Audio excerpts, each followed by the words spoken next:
किसान बिल वापस किया इन्होंने, थूक के चाटा की नहीं हुई। मतलब जगह पूरे देश में बिजली एक समान नहीं है, शिक्षा एक समान नहीं है, दोहरी शिक्षा नीति है यहाँ पे।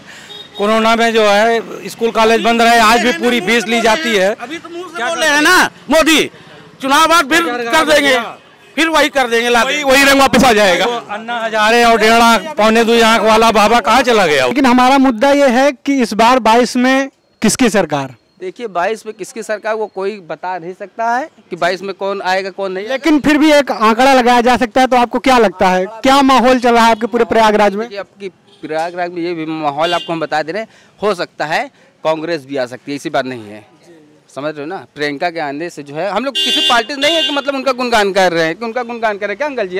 हम लोग कांग्रेस का अस्तित्व जो है यूपी में तो मिट चुका है बिल्कुल। अगर आप देखेंगे तो पूरे भारत में जो एक दौर चल रहा है वो भारतीय जनता पार्टी का चल रहा है। सपा ने यहाँ क्या किया वो सबको पता है।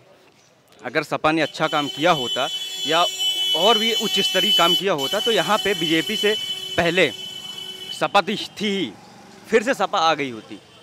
लेकिन यूथ बीजेपी की तरफ क्यों प्रेरित हुआ? लेकिन सर ये बीजेपी का जो लैपटॉप बांटने का कॉन्सेप्ट है, क्या ये सपा की कॉपी तो नहीं? ये देखिए यूथ को जोड़ने का एक तरीका है। भारतीय जनता पार्टी से भ्रष्ट पार्टी कौन होगी? कफन में घोटाला कथा कथित लाडला जो भारत का प्रधानमंत्री था वाजपेयी खाया था, और लोग घोटाले करते, लेकिन ताबूत का घोटाला किसी दल ने नहीं किया। लेकिन अभी हम लोगों से बात किए, लोगों का कहना है कि जो विकास हो रहा है बीजेपी सरकार में, कौन विकास हुआ? नहीं, ये लोग कितनी बांध बनवा दिए, कितने उद्योग बैठाल दिए, क्या किए वही बता दे मोदी योगी आकर के ना। हाँ, जातिवाद, धर्मवाद, संप्रदायवाद जरूर फैला रहे हैं। अरे मोदी जी, अकबर आया, बाबर आया, हुमायूं आया, औरंगजेब आया, रजिया आया, इल्तुतमिश आया, आप भी आए हो चले जाओगे, लेकिन इतिहास आपको भूलेगा नहीं। जिस ढंग से नफरत फैला रहे हैं, ओवैसी को पैसा देकर के मीटिंग करवा रहे हैं, हर डीएम से बोल दिए हैं कि सब लोग लिस्ट दो कहाँ कितने मुस्लिम हैं, वहीं से हम चुनाव लड़ाएं ओवैसी को। तो ये बात आप कैसे कह सकते हैं आप कि ओवैसी को जो है? अरे हम देख रहे हैं बी टीम है, कोई एक शब्द गलत बोल देता है उसको जेल है, और ओवैसी जी बराबर फंडिंग हो रही है, विरोध कर रहे हैं, हिंदुओं को गाली दे रहे हैं। माहौल तो हम बता रहे हैं आपको यहाँ प्रयागराज का। योगी, हाँ, क्योंकि प्रयागराज में हम लोग यहाँ आए हैं 2018 से, और जितना विकास यहाँ हुआ है प्रयागराज में हम लोग देख रहे हैं। उसके पहले भी आते थे, हम लोग कोरांव तहसील प्रयागराज के ही हैं, उसके पहले भी आते थे जाते थे, लेकिन ऐसा नहीं था। जो सड़कें चौड़ी हुई हैं, चाहे लोग कहते हैं महाकुंभ की वजह से हुआ है, किसी वजह से हुआ, लेकिन कुछ परिवर्तन हुआ इलाहाबाद में। देखिए, कुछ कहना मुश्किल है किसकी सरकार है, लेकिन महंगाई जितनी बढ़ा दी है बीजेपी गवर्नमेंट ने, अब तक कोई गवर्नमेंट में इतनी महंगाई नहीं थी। 75 सालों में इतनी महंगाई देखी नहीं गई थी, कभी नहीं भैया, आज तक। डायरेक्ट 95 से 108 रुपए लीटर बिक गया। सरसों का तेल 100 रुपए लीटर से 200 रुपए लीटर हो गया। रिफाइंड का ये हाल है इस समय, 230 हो गया भैया। इस समय ये जो समझदार लोग अगर हैं, अगर वास्तव में आदमी समझदार है, तो महंगाई जब किसी, जैसे अपने घर में ही अगर हम कोई चीज़ ले आते हैं तो तमाम तरह की चीज़ों पर हमें कटौती करनी पड़ती है, तमाम तरह की चीज़ों पर। उसी तरह अगर सरकार कोई विकास का कार्य कर रही है, कुछ भी कर रही है, तो कहीं ना कहीं उसका असर कीमत पर या महंगाई पर पड़ता है। गांव-गांव तक, चाहे सड़क हो, चाहे बिजली हो, चाहे पानी हो, कहीं किसी प्रकार कोई समस्या नहीं है, ये आप समझ लीजिए। तमाम क्षेत्रों में जो बैंकों से रिलेटेड वर्क हैं, ग्राहक सेवा केंद्र वगैरह खुल गए हैं, उसमें प्रधानमंत्री जनधन योजना के अंतर्गत खाते खोले गए हैं। इतने नॉमिनल अमाउंट पर ग्रामीण क्षेत्रों के गरीब तबके के लोगों को बहुत कम प्रीमियम पर उनको बीमा की राशि 2 लाख रुपए, दुर्घटना बीमा अलग है, किसी अन्य कारण से अलग है, अटल पेंशन योजना है, तमाम तरह की ऐसी योजनाएं हैं, फसल बीमा योजना, तमाम तरह की योजना। योगी जी की सारी नीतियों को देश की जनता ने समझ लिया है कि ये क्या करते हैं। पुलवामा अटैक में DSP Devendra Singh, surgical strike में डीएसपी देवेंद्र सिंह, उनको राष्ट्रीय पुरस्कार दिया गया। वही डीएसपी देवेंद्र सिंह आतंकवादियों की सप्लाई करते पकड़े गए, वो भी ठीक है, आज हम ईमानदार हैं, कल बेईमान हो सकते हैं।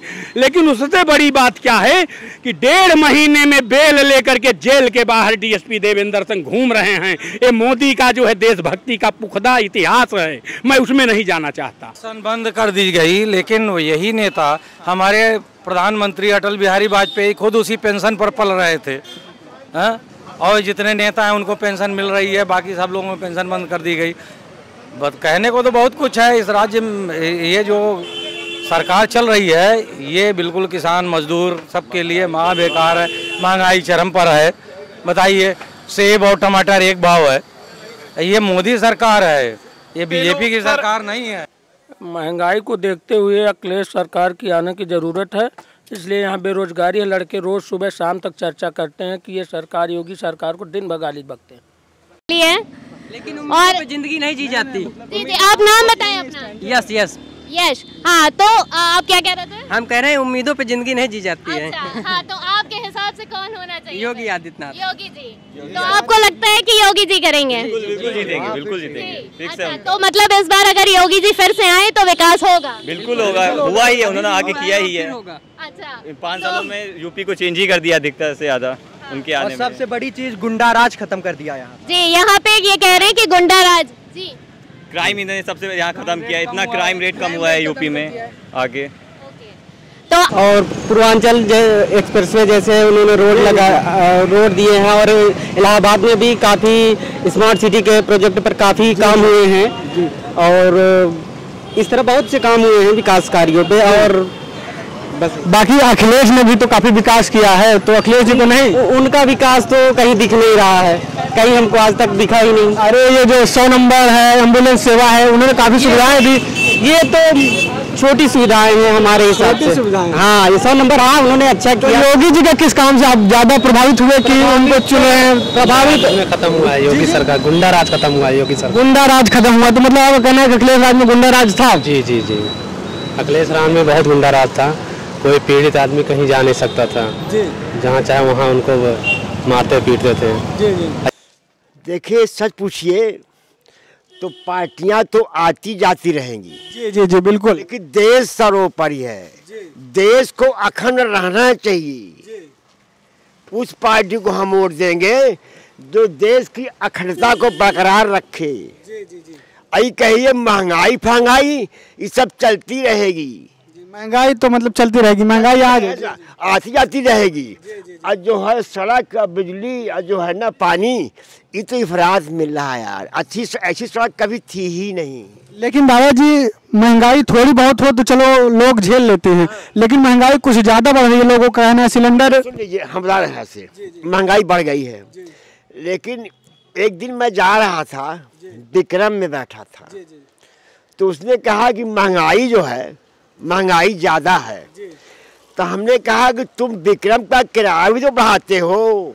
जी, ये भी तो महंगाई है। तो सन्न रह गया। एक दर्जी बैठा था, उसने कहा महंगाई ज्यादा है, टमाटर इतना भाव है। हम कहा 30 रुपए में चड्ढी सीते हो, 10 सी दो ना तो 300 तुम्हारा हो जाएगा। जी बिल्कुल। जो किसान बेचता है, जो टमाटर पैदा करता है, उसको क्या मिले?